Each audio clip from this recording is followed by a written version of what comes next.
Bien, alors aujourd'hui, on est le DAF Samer Dalet, le folio 64 du traité Shabbat. On est tout en haut de la page, la première ligne. Moussaf, sac à la Beged.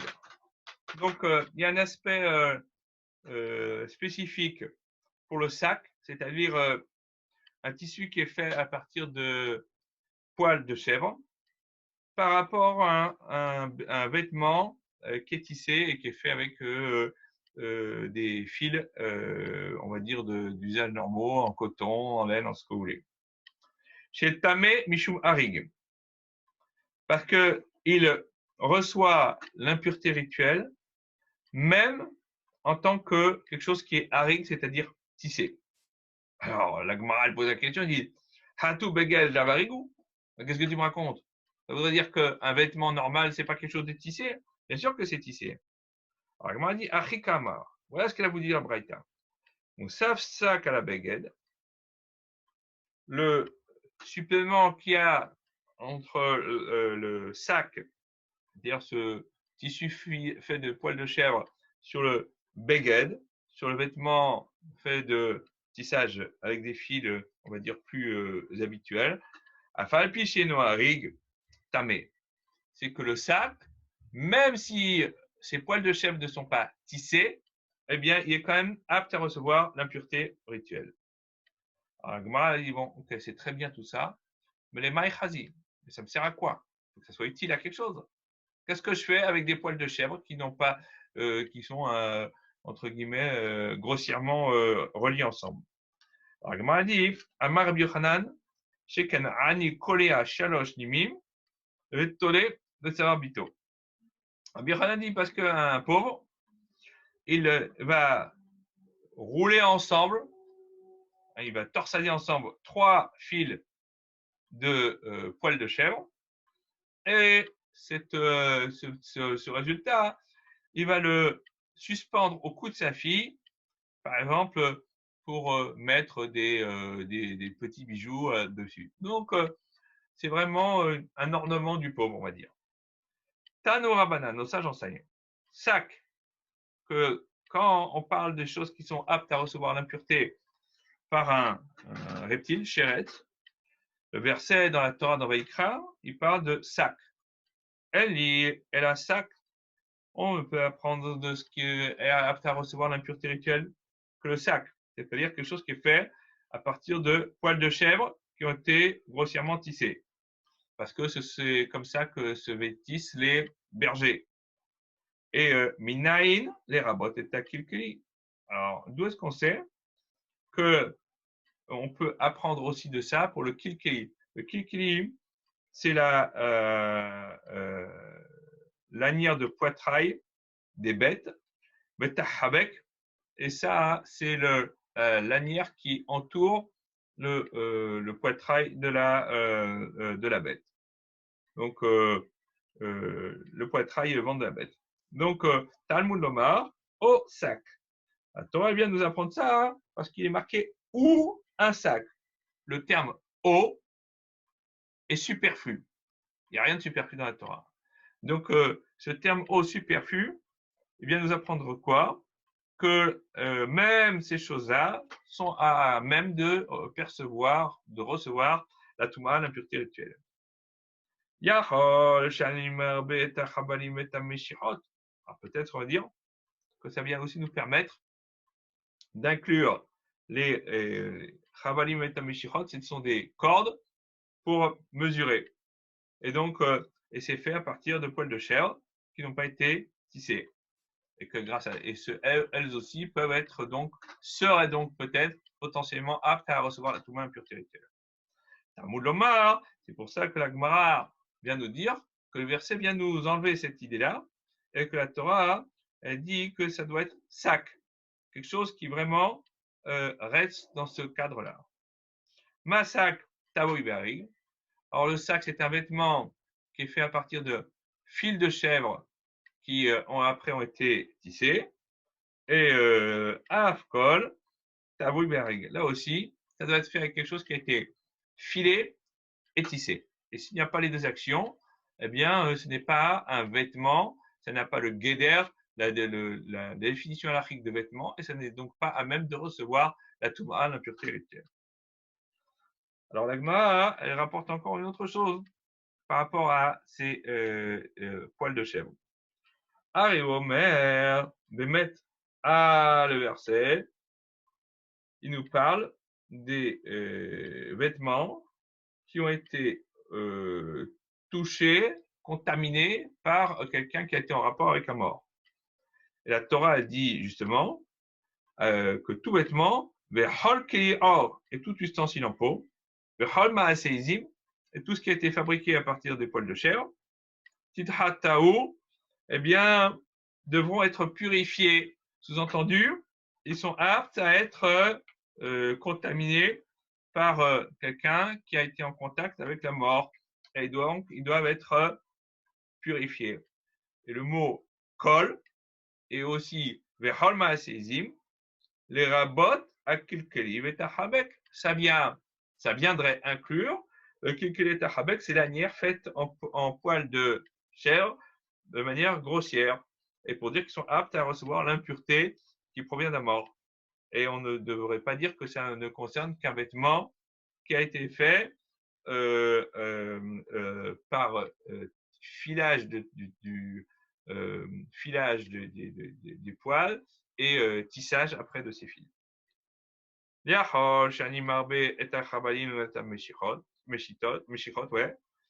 Alors peut-être que le mot kol vient nous dire qu'on devrait inclure aussi ces lanières qui sont faites de poils de chèvre grossiers pour dire qu'ils sont aptes à recevoir l'impureté du mort. Et donc, la Torah nous dit, Vedin ou. En vérité, on devrait apprendre l'inverse. C'est-à-dire quoi? Que ces cordes, ces lanières, elles ne sont pas à même de recevoir l'impureté par le biais de quelqu'un qui est en contact avec la mort. Par le biais de ce qu'on appelle un binyan av, c'est-à-dire une construction par rapport à deux versets. Timé, Bessiret. La Torah, elle nous parle de quelque chose qui a été fait à partir de poils de chèvre, et on nous dit que c'est rendu impur par le cadavre d'un reptile. Vetimé, Bemet. Et de la même manière, le verset nous parle aussi de quelque chose qui a été touché et qui a été rendu impur par quelqu'un qui était en contact avec la mort. Alors, on pourrait dire qu'il y a un point commun entre les deux formes de Touma, d'impureté, et qu'on va l'exploiter. Ma keshetime besheret otime la tabou beharig. De la même manière que quand un objet ou un vêtement est rendu impur, par le cadavre d'un reptile, que seulement s'il est tavouille veharig, qu'il a été filé et tissé. Av keshetime met, de la même manière, lorsqu'il est rendu impur par quelqu'un qui était en contact avec la mort, l'otimé est là, taoui veharig. Il ne devrait être impur que si c'est un vêtement qui a été fabriqué à partir de poils qui ont été filés et ensuite tissés. Mais la Gemara ne va pas accepter cette pensée. Elle va dire, hein? Quoi? C'est pas du tout. Est-ce que des choses comme ça, est-ce que ça tient la route? Si le verset, il vient nous dire qu'on était plus coulant et que c'est pour cela qu'on a sorti de cette possibilité d'être rendu impur par le cadavre d'un reptile, les lanières, parce qu'en vérité, il y a un côté plus coulant par celui qui a été rendu impur par le cadavre d'un reptile que par celui qui a été rendu impur par le mort. C'est quoi? On dit, parce que chez Ikala, c'est une impureté qui est légère. Parce que quelqu'un qui a été en contact avec un reptile ou un objet, par exemple, ou un vêtement, eh bien, il se trempe au migvé, ou on trempe le tissu au migvé, et le soir, il est tahor, il n'y a pas de problème. Mais par contre, comment voudrais-tu qu'on soit plus coulant par quelque chose qui était en contact avec le mort? Et ça, c'est beaucoup plus sévère. Parce que quelqu'un qui a été en contact avec le mort, il doit attendre 7 jours, à tout le moins, pour pouvoir être purifié. Donc, on ne peut pas mettre ça sur le même registre.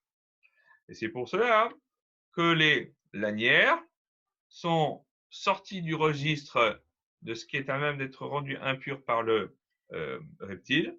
Et par contre, il reste dans ce qui est susceptible d'être rendu impur par le mort, parce que ça, c'est beaucoup plus grave, beaucoup plus sévère. Donc, on ne peut pas les mettre là-dedans. Le mot de la mort. Alors, on a dit, bon, alors, ok. Donc, c'est repoussé. On va essayer de trouver autre chose. Torah bien nous dit, beged ve'or. Un vêtement et une peau. Beged ve'or. Un vêtement et une peau. Aussi bien pour l'impureté concernant le reptile que celle concernant celui qui a été en contact avec la mort. L'exera shava. Et là, ça va être utilisé non pas pour un binyanav, mais pour une xera shava, c'est-à-dire une analogie de termes dans deux situations différentes. Et dans une des situations, c'est explicite, et on va dire, eh bien, on peut l'utiliser pour l'autre situation où on ne sait pas ce qu'il faut faire, mais il y a les mêmes termes, donc on l'utilise comme cela. Et c'est une possibilité, mais qui ne peut exister, et je le dis tout de suite en préambule, que si on en a reçu une Kabbalah, c'est-à-dire que s'il y a une tradition de nos maîtres comme quoi on peut opérer cette Xera Shabbat, ou alors c'est une Halakha les Moshe Misnaï, quelque chose qui a été reçu par Moïse au Sinaï. Alors on nous dit comme ça, Neymar, Beged ve'or be'sheretz. On a dit Beged et or, vêtements et pour ce qui est en rapport avec l'impureté du reptile. Ve'ne'amar Beged ve'or be'met. Et on a dit Beged ve'or pour l'impureté liée au mort. Ma Beged ve'or amour be'sheretz, de la même manière que le Beged ve'or qui a été dit à propos du reptile, l'otimé et la taoui verig. Ça ne rend impur que quand c'est quelque chose qui a été filé et tissé. De la même manière, il devrait être du même registre que ce qui serait impur, susceptible d'être rendu impur par le mort, l'otimé, et là, tabou varik, que ce qui a été filé et tissé. Alors la Gemara dit, Uma beged ve'or amur bemet, timé kolma sezim. Et de la même manière que quand on parle de beged ve'or, vêtements et peau, qui a été dit à propos de ce qui est susceptible d'être rendu impur par le mort, c'est le verset a rendu impur tout ce qui provient de la chèvre, qui, à condition que ce soit filé et tissé. Et ça inclut aussi les, les lanières qui entourent l'animal, parce que dans le même verset, il dit tout ce qui est fait à partir de la chèvre, sous-entendu, que ce soit un travail fin ou un travail grossier. Alors, de la même manière, on pourrait dire que de la situation, on parle de peau et de vêtements pour Amour Béchiez, et on parle de l'impureté susceptible d'être perçue par le biais du cadavre d'un reptile.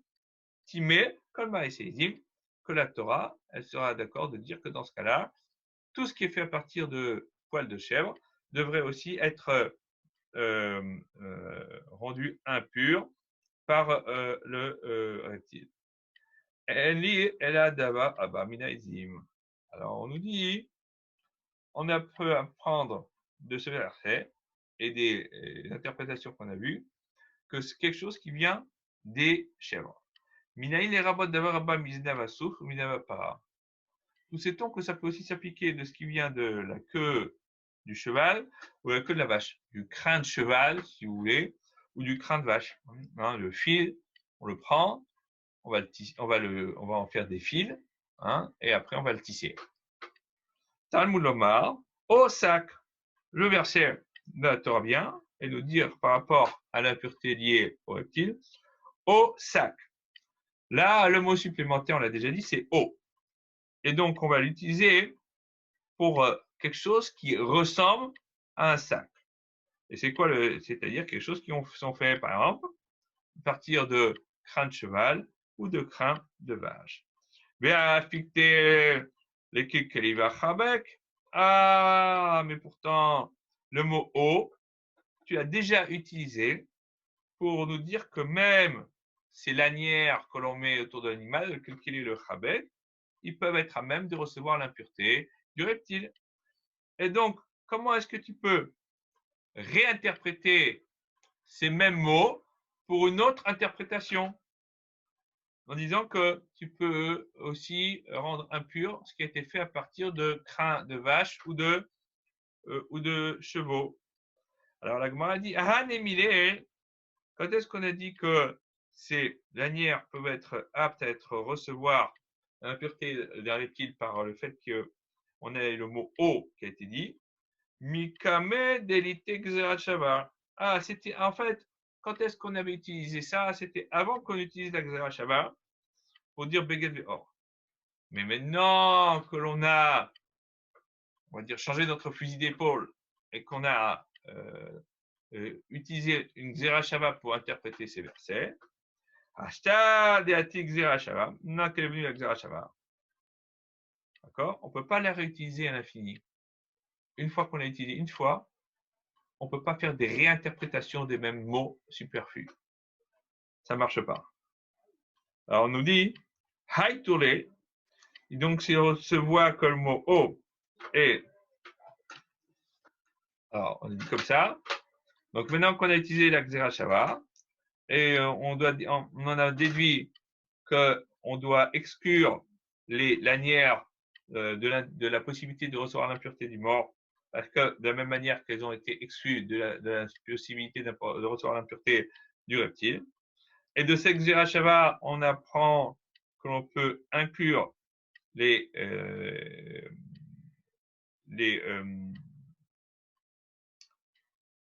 comment ça s'appelle, Kikei Vachabek, les lanières, pour l'impureté des reptiles, de la même manière qu'on les a inclus pour l'impureté des morts, parce qu'il est dit, tout ce qui est fait à partir de chevaux, de chèvres, et donc de là on déduit, on voit que le mot O est superflu, puisqu'on ne l'a pas utilisé pour cette zerachava, et il est libre pour faire une autre dracha, une autre interprétation, et pour dire que on peut rendre impur même ce qui a été fait à partir de crins de chevaux ou de vaches. La Braïta continue. Ve'enli, et là, Béchéret. Le fait que l'on dise qu'on peut interpréter, que l'on peut rendre impur ce qui a été fait à partir de crins de chevaux ou de vaches, c'est seulement pour être rendu impur par un cadavre d'animal. Parce que l'expression, c'est au sac. Et dans la Torah, il n'a été dit qu'à propos du reptile. Et Tumat Med Minaïn. Alors, dans ce cas, d'où est-ce qu'on sait que pour une impureté qui provient du mort, ça sera la même chose? La Gemara dit, mais dit où? C'est logique. Timé Bemet, mais Timé Bacheret. Parce que là, on va refaire un binyana, on va dire, ce qu'on a rendu impur par le mort, on va aussi le rendre impur par le reptile. Ma keshetime besheret asa davaraba miznavasuf miznavapa masesim. De la même manière que quand on rend impur par le reptile, le verset a fait que tout ce qui provient de la queue du cheval et de la queue de la vache, est le même statut que ce qui provient des chèvres. Et donc, on nous dit que tout dans ces deux catégories, ils sont aptes à recevoir l'impureté. Av keshetime bemed, de la même manière, le verset nous dit que même si ça a été rendu impur par le mort, asa davaraba miznav asus minavapa, kema aseizim, le verset a fait que ce qui vient de la queue du cheval et de la queue de la vache, crâne de cheval et crâne de vache, eh bien, est le même statut que ce qui provient des chèvres, et donc là aussi sera apte à recevoir l'impureté rituelle. Yen, quoi? Est-ce que ce binyan-là, vraiment, il tient la route? Ah, pourtant, on peut l'attaquer et le contrecarrer. Comment? Et mirba, betumatereb, shimiruba. Alors, si le verset il vient nous inclure des choses qui proviennent des poils de chèvre et pardon, des poils de cheval et des poils de vache, pour dire qu'ils sont aptes à recevoir l'impureté des reptiles. Alors, ça veut dire que le verset n'a inclus Betumat Erev, ce qui donc ne rend impur que pour la journée et qui le soir, après immersion migvé, est déjà purifié. Shimiruba, ça c'est parce qu'il y a beaucoup de cas comme ça. C'est une impureté qui est facile à trouver, les cas de reptiles, il y en a partout. C'est facile à trouver, c'est facile à partir. Donc, la Torah a été, on va dire, plus, plus facilement englobante pour ça. Mais est-ce qu'on va dire la même chose pour quelque chose qui est rendu impur pendant 7 jours? Et ça, les cas sont beaucoup moins nombreux. On ne peut pas mettre ça sur le même plan. C'est pour cela que la Torah vient, elle nous dit à propos des mots dont il est question, Beged ve'or, tissu et peau. Beged ve'or, tissu et peau, 2 fois, une fois pour le reptile, une fois pour le mort. L'exerachava, pour nous dire que c'est interprété par le biais d'une analogie de termes. Neymar beged ve'or beshered, Neymar beged ve'or bemet. On a cette expression beged ve'or pour le reptile et on l'a aussi pour le mort. Ma beged ve'or amor beshered asadvar bamizan asuz navapa kema sezim. De la même manière que le terme beged et or qui ont été édictés, mentionnés à propos de l'impureté du reptile, le verset a appliqué la même règle pour ce qui est fait à partir des crins de chevaux et de vaches, comme ce qui est fait à partir des chèvres. Et dans tous ces cas-là, il ressemble à l'impureté. Un beged ve'or, un bon moment. De la même manière que le terme beged et or qui ont été dit à propos du mort, à ça d'avoir abba misem asus misem parak maaseizim. Là aussi, ce qui provient de la queue des chevaux et des vaches, du crâne de cheval et du crâne de vache, kema et seizim a le même statut que ce qui provient des chèvres par rapport à l'impureté qui proviendrait des morts. Au moufne, et alors la Gemara donne un argument qui est très important. Elle dit, parce que pour faire une zerachava comme ça, il faut que les mots beged et or, par exemple ici, ils soient moufnés, c'est-à-dire libres, et donc libres d'être interprétés. Si on les a déjà interprétés pour autre chose, on ne peut pas les réinterpréter pour ce zerachava. En deux mots, une fois que les Chamim ont fixé que tel mot était superflu et on lui attribue une interprétation donnée, c'est fini, on ne peut pas le réinterpréter pour autre chose. On ne peut pas réinterpréter les termes à l'infini. Donc, il y a une grande discussion, on va voir après de quoi il s'agit, d'Elav Moufné et Kalimifra. Parce que si les mots n'étaient pas libres d'interprétation, alors on pourrait objecter à cette interprétation. Et qu'est-ce qu'on peut objecter? Mal et Shiretz. C'est déjà pour comment s'appelle le reptile. Il y a un côté plus sévère que pour le mort. C'est quoi? C'est-à-dire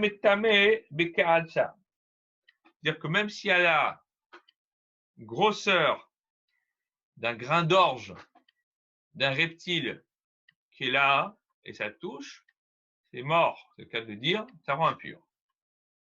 Alors que pour le mort, il faut un kazaït. Il faut la grosseur d'un kazaït pour que ça rende impur.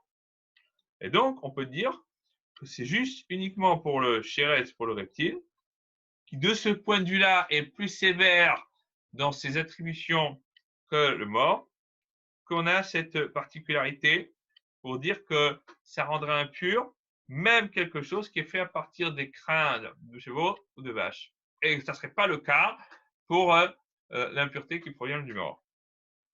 Alors Agma a dit, là, non, en vérité, le mot beged et or, qui sont employés par la Torah pour la paracha des Shratim, pour les reptiles.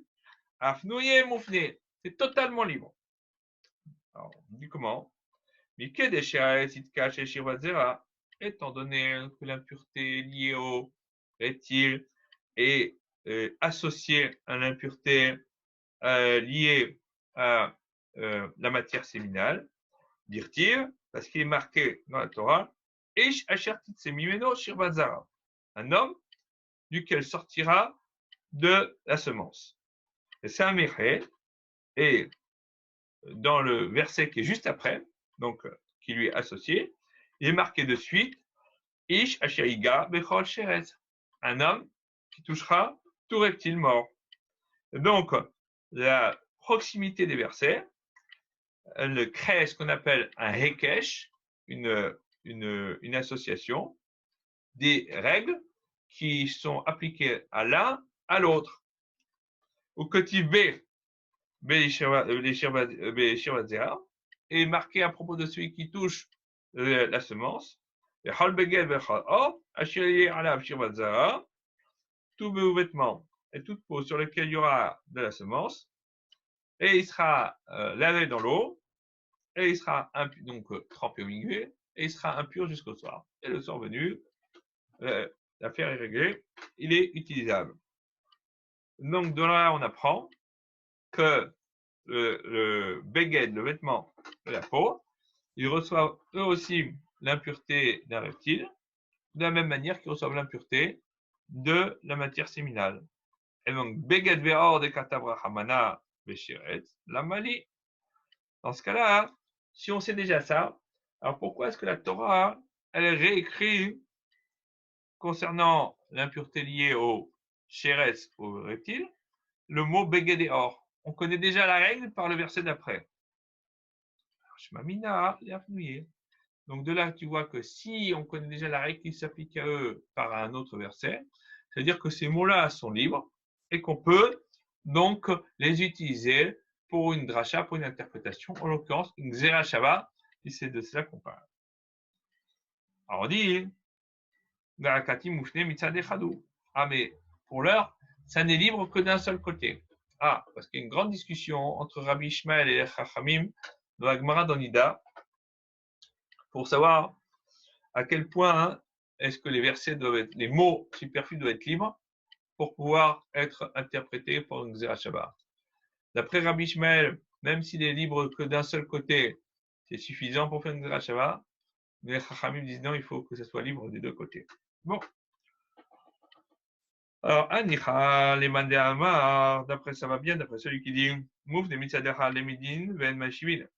Que si c'est que d'un seul côté, on peut apprendre et on ne peut pas repousser, c'est-à-dire que même si il y a une objection, eh bien l'interprétation reste valide. Alors, les mandamar, les médines, mais d'après celui qui dit on peut faire cette interprétation, ou meshivin, mais on peut aussi la réfuter. Qu'est-ce qu'on peut dire dans ce cas-là?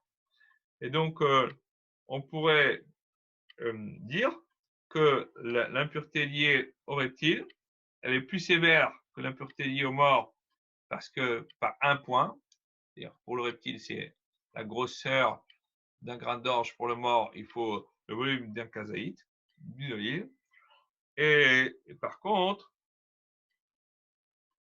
et donc on ne pourrait pas apprendre ce qui est fait à partir de que quelque chose qui est fait à partir des crins de chevaux ou des crins de vaches soit impur aussi pour le mort, comme ils sont impurs pour le reptile, bien que les mots beged et or, eh bien, soient libres d'interprétation concernant l'impureté liée au reptile. La Gemara dit, les metnami afnoï moufné. Dit non, non, non, non, non, non, même les mots beged et or concernant le mort, ils sont aussi libres. Et on peut les utiliser pour la Xerashava. Pourquoi? Parce qu'en vérité, l'impureté liée aux morts, elle a aussi été comparée ou reliée à l'impureté liée à la matière séminale, dirtive, parce qu'il est marqué dans un verset, celui qui touchera toute personne impure, ou tout être impur, et duquel sortira de la matière séminale. Et donc, on voit qu'on peut faire une association entre les deux règles. Ou Kotiv, le Shirvatzera, et par contre, il est marqué concernant la matière séminale, le Hol Begel, le Hol Or. Tout vêtement au de peau, et la suite du verset, c'est Ashiri Alam, Shirvatzera, Bekubaz, Bemaim, et Tamé Ada Arev, sur lequel il y aura de la matière séminale, soit lavé dans l'eau, le migvé, et il sera impur jusqu'au soir.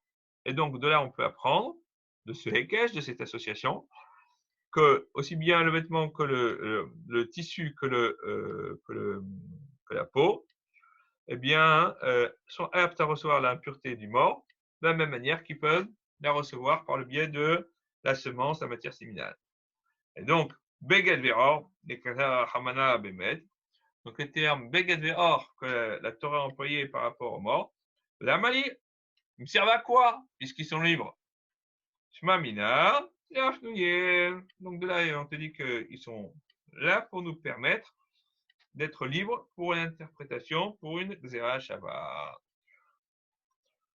Et donc, on voit de là que les mots Beged Ve'or, ils sont libres des deux côtés, et dans un verset et dans l'autre. Et donc, aussi bien que pour le reptile que pour le mort. Et donc, la Xera Shabbat, d'après tout le monde, on ne peut pas la réfuter. Et on peut apprendre de cette Xera Shabbat que ce qui est fait à partir des crins de cheval et des crins de vache sont aptes à recevoir l'impureté du mort de la même manière qu'ils peuvent recevoir l'impureté d'un reptile. Donc, Gemara va passer à un autre verset et il est dit dans la Torah par rapport aux offrandes que les gens qui ont fait la guerre contre Midian, ils ont voulu apporter après la guerre contre Midian pour se faire pardonner de leurs fautes. Alors il est dit, Vanakrev et Korban Hashem, Ish Asher Matzah, Kilizhav et Adavat Samid, Tabad Agil Bekumas. Alors il est marqué, ils ont apporté une offrande à Hashem, un homme qui avait trouvé des ustensiles en or, et Ada c'est des bracelets, et Samid et aussi des bracelets, Tabaat, des anneaux, Agil et Kumaz, on va vous dire, des boucles d'oreilles, et Kumaz, on va dire de quoi il s'agit dans la Gemara. Et marqué là-bas, c'est pour pas faire pardonner sur nos âmes devant Hachem. Amar Rabbi Lazar, Agil, Rabbi Lazar, il dit, Agil, c'est quoi? Zé Nefus Shedadin. C'est un bijou qui a la forme la forme des seins de femme. Et donc, une femme, elle mettait ça entre ses seins. Kumaz, le Nefus de Betarechem. C'est quelque chose qui avait la forme d'une. Comment ça s'appelle? Un Nefus, c'est un.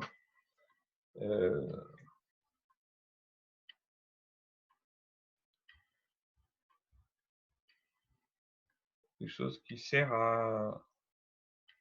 à donner la forme, à prendre la forme de l'utérus.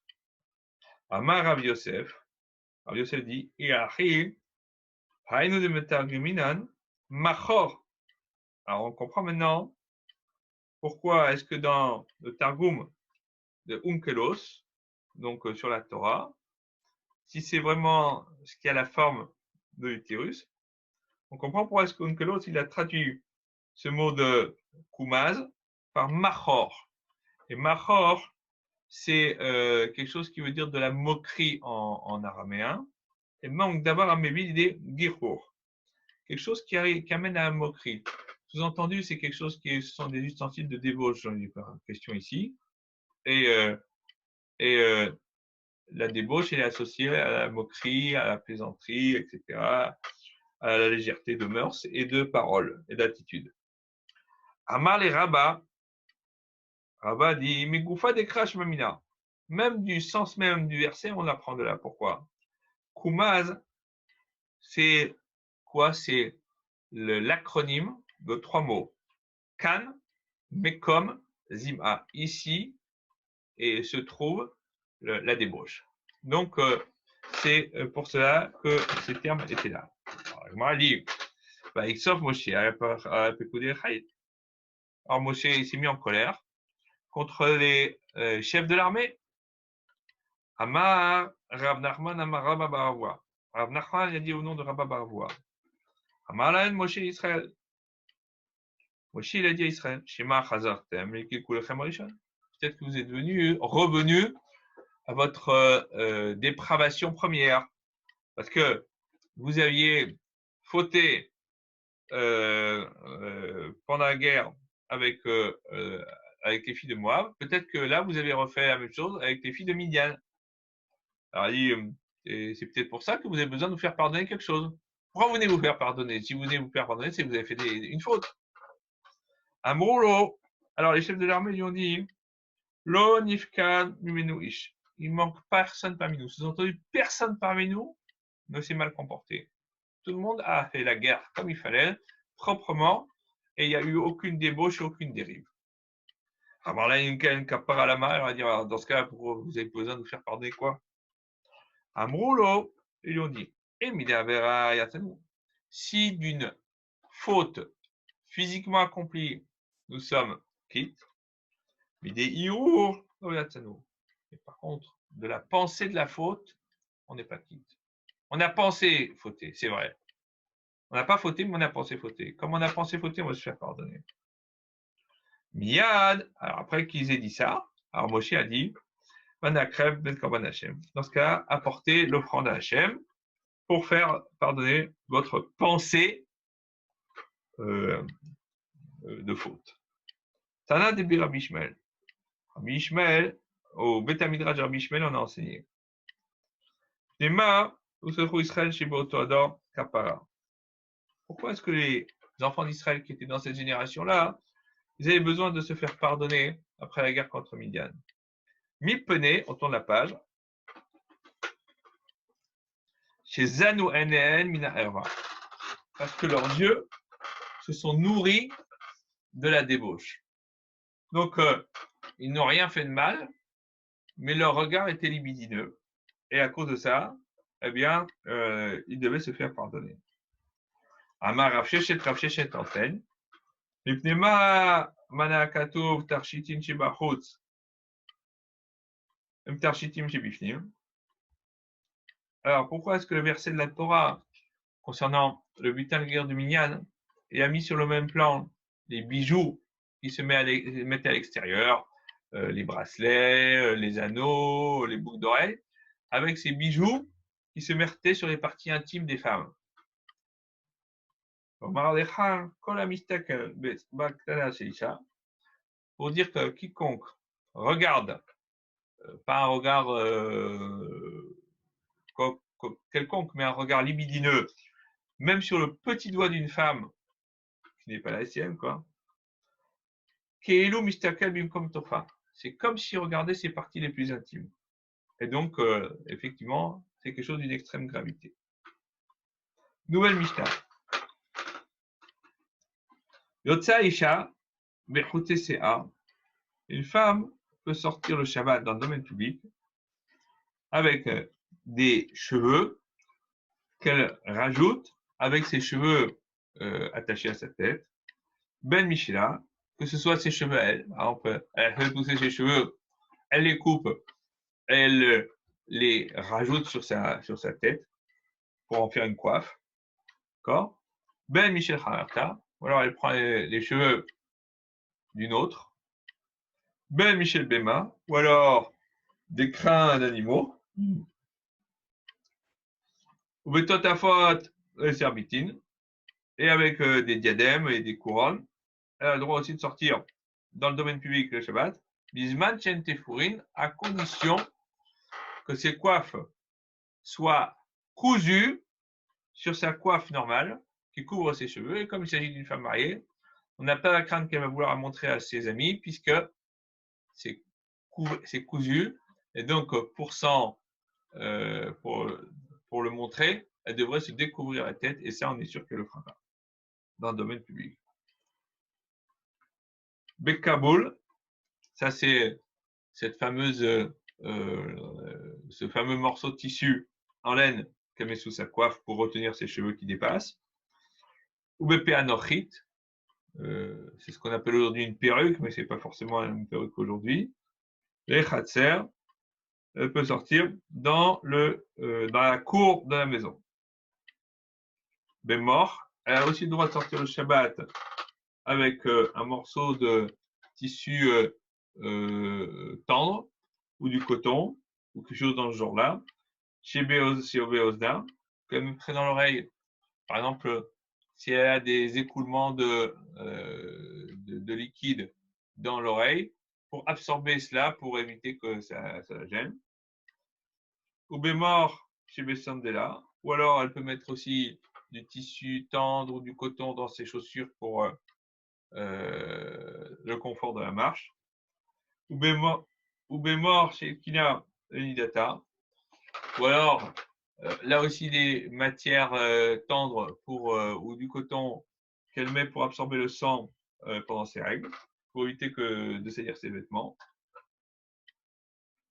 Ou pilpel, ou alors un gros grain de poivre qu'elle mettrait dans la bouche pour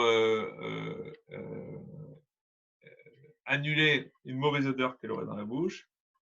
Ou begilgal mélar, ou alors un gros grain de sel, là aussi, qu'elle met dans la bouche pour guérir de maux dentaires. Et chol davar, shenitan les torpillas, tout ce qui se met dans la bouche avant Shabbat et qu'elle va conserver pendant tout Shabbat. Et à condition que tout cela ne le mette pas a priori pendant Shabbat, mais que ça soit fait avant. Et si c'est tombé de sa bouche, au Tarzir ne devra pas le remettre, de peur que l'on craigne qu'elle l'a fait pendant Shabbat, et ça poserait problème. On va voir maintenant une discussion entre les maîtres de la Mishnah à propos du problème suivant. Shen totevet shel zahav, une dent amovible en or. Rabbi Matir. Rabbi dit c'est permis de sortir avec le Shabbat, donc une dent en or, quoi. Par Chamim Osrim. Et Chamim l'interdisent parce que ils pensent que peut-être que ses amis vont la voir avec une dent en or, ils vont se moquer d'elle. Donc, comme elle va avoir honte, elle va la sortir de la bouche et elle va se balader avec dans le domaine public. Elle va transgresser Shabbat. Osricha. Et la Gemara, la Mishnah, nous dit on avait besoin, dans la Mishnah, de mentionner les 3 sortes de fils, de cheveux, avec lesquels elle peut sortir le Shabbat, ou elle ne peut pas. Des Hashminandida, parce qu'ici, on s'était contenté de nous dire que la règle uniquement concernant ses propres cheveux à elle. D'accord? On aurait pu dire que c'est seulement avec ça qu'elle a le droit de sortir le Shabbat dans le domaine public. Les choum de l'omaïs, parce que c'est pas dégoûtant. C'est ses propres cheveux, il n'y a pas de problème. Aral Haverta, si c'est les cheveux de son ami, des maïs, c'est peut-être un peu dégoûtant. Alors, et Malo, j'aurais dit non, elle n'a pas le droit. Parce que peut-être ses proches ou les femmes dans la rue ils vont remarquer le différentiel entre les deux et ils vont se moquer d'elle, elle va les enlever, elle va les porter. C'est pour ça qu'on a dû le mentionner. Riyash minan de Haberta, s'il n'avait mentionné que celle de une autre. Bebat minahi, on va dire parce que c'est quelque chose qui est de la même espèce qu'elle, c'est une femme aussi. Alors on dit dans ce cas-là, il n'y a pas de crainte que l'on se moque d'elle. Aval des Béma, si ce sont des cheveux qui proviennent du règne animal, la Varminao, et ça, c'est pas la même espèce qu'elle. Et Malo, j'aurais dit, elle n'aurait pas le droit de sortir avec le Shabbat. Sricha. C'est pour ça que la Mishnah elle a besoin de nous enseigner les 2 cas. On dit Mishlama Zekena, je comprends pourquoi on nous dit qu'une vieille, elle n'a pas le droit de sortir Beishel Yalda, avec les cheveux d'une jeune. Parce que Sheva Oula, une vieille, elle a les cheveux blancs, elle va sortir avec les cheveux d'une jeune, qui eux sont encore coloriés naturellement, et on va dire que dans ce cas-là, elle aura le droit de sortir avec le Shabbat, parce que c'est sûr que personne ne va se moquer d'elle, au contraire, dire ah, elle s'est bonifiée avec le temps. Et c'est pour cela que la Braïta nous dit que malgré tout, c'est interdire pour une vieille de sortir avec le Shabbat, parce que peut-être il y aura toujours quelqu'un qui va dire tiens, elle veut se rajeunir anormalement, il va se moquer d'elle, et donc elle va arriver à les enlever et à les porter dans le domaine public. Et la Yalda, Bezekena Maï, enfin, pourquoi est-ce que une jeune ne pourrait pas sortir avec le cheveu d'une vieille? Parce que, voilà ce que la Braïta a besoin de nous dire, c'est sûr que le Maïoula, que pour elle porter les cheveux d'une vieille, c'est honteux. Donc il n'y a pas de risque. Comment a dit, Tana Zekena Beisheliada, en vérité, comme le Tana de la Mishnah, il a enseigné les cheveux de la vieille avec ceux de la jeune. Tananami Yalda Beshe Zekna, il a aussi enseigné ceux de la jeune avec ceux de la vieille, mais en vérité, il n'y a pas d'implication pratique. Alors là, on nous dit dans la Mishnah qu'une femme peut sortir Bekaboul ou Epan Morchit et Khatser. Elle peut sortir avec le Kaboul, donc ce tissu sous la coiffe, et avec une perruque dans la cour de l'immeuble. Amarav, Kol Sheas Ruchamin Tebo, et Sutarabim, Asura Tebo et Khatser. Tout ce que les Khamim nous ont interdit de sortir dans le domaine public, ils ont aussi interdit de sortir dans la cour, parce que c'est une cour qui n'est pas méro rébet, donc même si c'est pas un domaine public, c'est pas non plus un vrai domaine privé, donc les Khamim ont interdit de sortir dedans. Sauf le Kaboul et la perruque, que bien qu'on n'a pas le droit de sortir dans le domaine public, on a le droit de sortir avec dans le Khatser. Rabbi Annani bar Sasson Mishme et Rabbi Ishmael be Rabbi Yossi. Alors, Rabbi Annani bar Sasson, au nom de Rabbi Ishmael, le fils de Rabbi Yossi, a dit à Kol, tout ce que les Chachamim ont permis de sortir le Shabbat dans le domaine public, que Kaboul, pardon, c'est comme on a le droit de sortir avec, comme on a enseigné dans la Mishnah à propos de Kaboul. Nan, on enseigne dans du Mishnah. Bekaboul ou Bepeanochit et Khatler. Une femme a le droit de sortir avec le Kaboul et la perruque dans le domaine, dans la cour. Mishama et Rav Nicha, notre Mishnah est compréhensible d'après Rav, qui pense comme ça. Là, les Rabbi Anani bar Sasson. Et pour Rabbi Anani bar Sasson, que tout ce que les femmes ils ont interdit de sortir avec dans le domaine public le Shabbat, on a le droit de sortir avec dans la cour. Kashia, notre Mishnah, elle est difficile à comprendre. Alors, avec moi, dit Rabbi bar Sasson, Mishmida et Kamarle. Rabbi Anani bar Sasson, il a parlé au nom de qui? Mishme de Rabbi Ishmael bar Rabbi Yossi, au nom de Rabbi Ishmael bar Rabbi Yossi. Rabbi Ishmael bar Rabbi Yossi, Tanaou. C'est un Tana, ou Palig, et lui, il n'est pas d'accord avec notre Mishnah. D'accord? Il dit que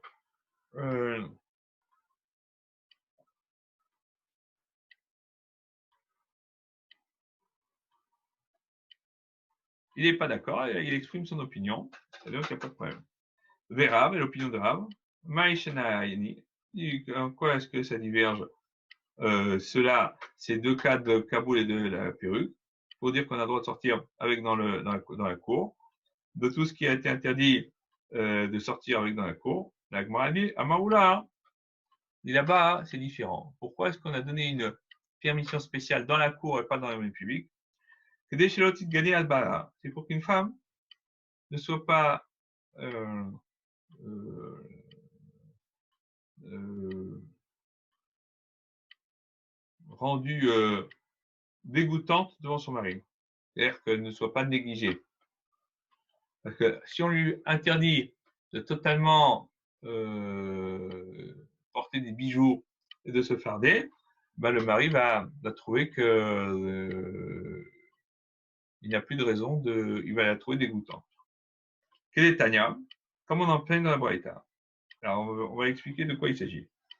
Ve'adava benidata. Donc, la femme qui a des règles quand les nida. Zekenim arishonim.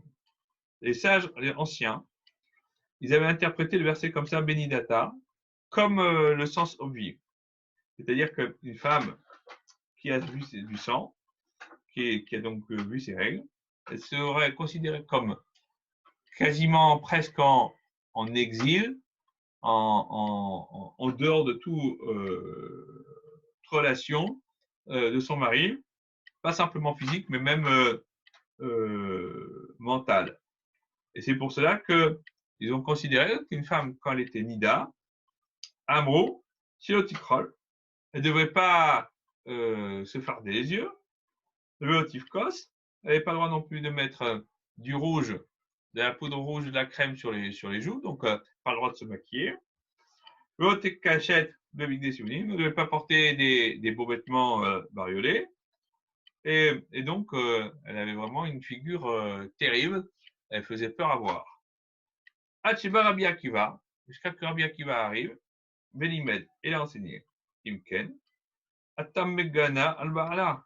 Si tu agis comme ça, ben la femme, tu vas la rendre dégoûtante vis-à-vis de son mari. Et qu'est-ce qu'on va gagner? C'est que le mari va vouloir divorcer d'elle en disant elle est vraiment négligée, c'est une catastrophe. Et la Matamul Omar, alors qu'est-ce que la Torah est venue nous apprendre?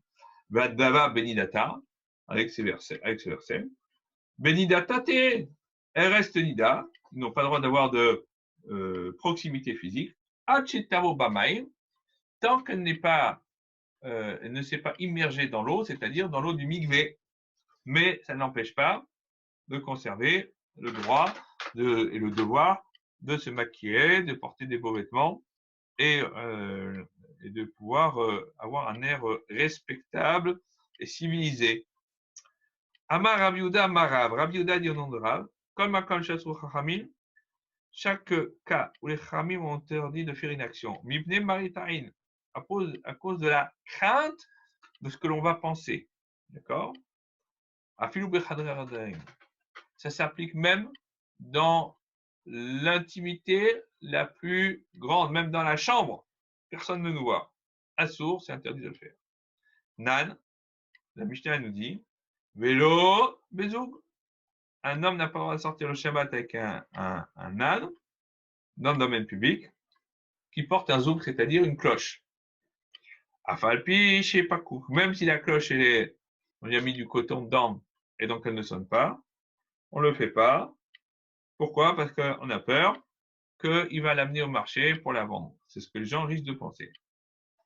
Betania Allah, on enseigne à ce sujet une braïta, pour que la zoug, betsavara, ou betayima bechater. Que malgré tout, il va lui mettre du coton pour faire ne pas que le coche ne puisse pas teinter, et il se balade avec son âne dans la cour de la maison. Donc on voit que il y a une maritime, mais pourtant on permet de le faire dans la maison. Dit là-bas, Tanaï, là-bas, eh bien c'est une discussion entre les maîtres. Il y a une discussion. Des Tanya en Braïta, mais la page d'après, Shotehan Behama. Donc quelqu'un qui a pris la pluie et les vêtements sont trempés, il les étend au soleil pour qu'ils sèchent. Avalo Kenegadaram. Mais il ne peut pas le faire devant la population. Il ne peut pas les suspendre devant tout le monde. Il doit le faire dans un endroit où personne ne le voit pour pas qu'on croie qu'il a lavé son linge le Shabbat. Rabbi Lazar et Rabbi Shimon aussi. Et Rabbi Lazar et Rabbi Shimon, eux, interdisent même de le mettre dans un endroit qui est caché. Pourquoi? Parce qu'ils considèrent que, étant donné que ça a été interdit à cause du maritime, du qu'en dira-t-on, de ce que l'on va en penser, même si personne ne le voit, ça restera interdit. Fin du DAF 64.